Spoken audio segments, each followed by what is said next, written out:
আমাদের টাকাটা আনছে ব্যাংক, ব্যাংক দায়ী।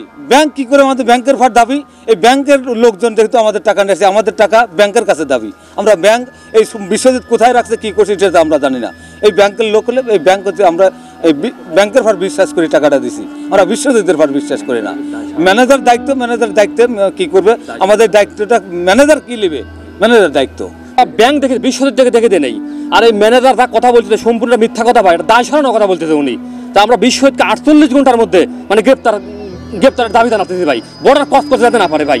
এই বিশ্বজিৎ ব্যাংক দেখে আমরা দিচ্ছি, আর ম্যানেজার কেউ মানে সবাই দায় সারানোর কথা বলতেছে। আমরা লিখিত কোনো কাগজপাতি আমরা কোনো কিছু পাচ্ছি নি, তার মুখে মুখে 3 দিন চলতেছে। ধরেন বলছে যে আমার হলো 20 লাখ টাকা লোন দিবি, 15,000 টাকা সঞ্চয়, পার লাখে 15,000 টাকা সঞ্চয়। এই হিসাবে আমার কাছে 3 লক্ষ টাকা নিয়েছে হলো 22 তারিখে 5টা 15 মিনিট আমার সিসি ক্যামেরায়, আমার দোকানে সিসি ক্যামেরায় রেকর্ড আছে। প্লাস হলো জ্ঞান বৃহস্পতিবার দিন আপনারা 5টা 50 মিনিট আমার কাছে টাকাটা নিয়েছে, নিয়ে মনে করেন যে ও এখন উদা হয়েছে। এখন আমরা আবেদন জানাই হলো এই পল্লী উন্নয়ন সংস্থার থেকে যে আমরা এনে বিশ্বাস তো ছিল বা যেভাবেই হোক আমরা টাকাটা দিছি, আমরা এখন চাই যে আমার টাকাটা যাতে উদ্ধার হয়। 2 লক্ষ টাকা আমার থেকে গত বুধবারের দিন নেয়, 22 তারিখে সন্ধ্যার সময়। তো নেওয়ার পরে আমরা হঠাৎ করি শুক্রবারের দিন আমরা নামাজের পর জানতে পারলাম যে ও বাসায় নেই। পরে বাসায় নাই, পরে ওর বাসায় আসলাম, যেমন তালা দেওয়া। তারপরে আমরা এটা ওর খোঁজার জন্য চেষ্টা করি, আত্মীয়স্বজনের বাড়িতে কেউ আসলে তথ্য দিতে চায় না। পরে আমরা আইনে প্রক্রিয়াতে আইনে আশ্রয় নেই, থানায় যাওয়ার পর ওসি সাহেবের সাথে কথা বলি, সে আমাদের সহযোগিতা করছে। সন্ধ্যার পর সে চেষ্টা করছে তার লোকেশন করার জন্য, দেখছে যে আসলে সকাল 8টা 25 মিনিটে উনি ফোন বন্ধ করছে কাশীনাথপুর থেকে। তারপরে আর উনি খোঁজ পাওয়া যায় না।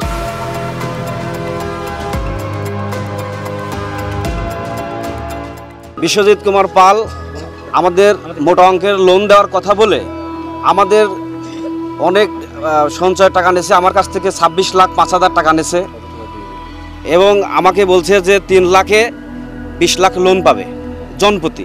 এইভাবে আমার 9টা ফাইল সে নিয়েছে, আমাকে 1,80,00,000 টাকা আমাকে ঋণ দেবে এই বলে আমার কাছ থেকে 26,05,000 টাকা নিয়েছে এবং এটা আমাকে কাউকে বলতে নিষেধ করেছে, আমি কাউকে বলি নাই। এবং পরবর্তীতে দেখলাম যে সে আমার সাথে চিটারি করছে, সে চিট করে সে পালায় গেছে। সে একটি খামার প্রকল্পে চাকরি করতো, এখন সে পল্লী সঞ্চয় ব্যাংকে আছে।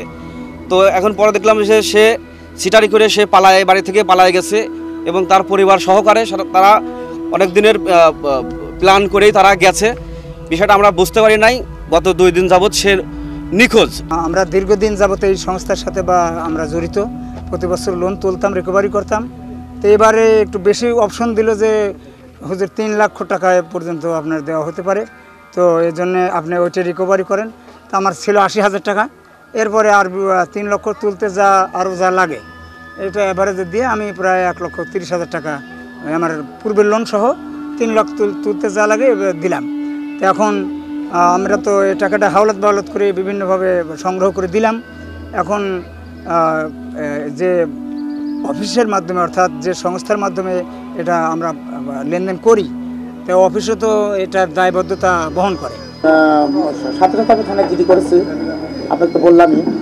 তারপর মোটামুটি আমাদের উদ্যোক্তন কর্মকর্তাকেও আমরা জানিয়েছি, ইউনো স্যারকে অবগত করছি, ওসি স্যারকে অবগত করছি। তারপর তারা মোবাইল ট্র্যাকের মাধ্যমে তাদেরকে বগুড়া পাওয়া গেছে, ওটাও ওদেরকে নিয়ে আসা হয়েছে, এটাও আমাদের থানা আমাদের সহায়তা করছে। ইউনো স্যার সর্বক্ষণ এনএসআইয়ের সাথে যোগাযোগ করছে।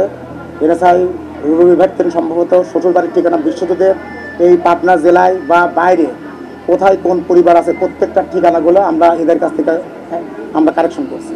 বিশ্বজিতের ছবি নিয়ে নেওয়া হয়েছে, তার ভোটার আইডি কার্ড নেওয়া হয়েছে, তার জন্ম নিবন্ধন নেওয়া হয়েছে এবং তার সমস্ত কিছু ওই করে কি ওইগুলো যাতে জব্দ করার জন্য, পাসপোর্ট বাতিল করে দেওয়ার জন্য আমাদের এখন বর্তমান চলমান কাজ করতেছে। একটু আগে আমাকে জেলা কর্মকর্তা বললে আমি পাসপোর্টের অফিসে আছি, ওরা ওদেরকে ওই পাসপোর্ট অলরেডি বাতিল করার জন্য স্যার থেকে সচিবদের বলে ওই রেজিস্ট্রেশন বের করে অলরেডি মানে এইগুলো সব মানে জব্দ করা, মানে যাতে দেশের বাইরে যাতে না যেতে পারে।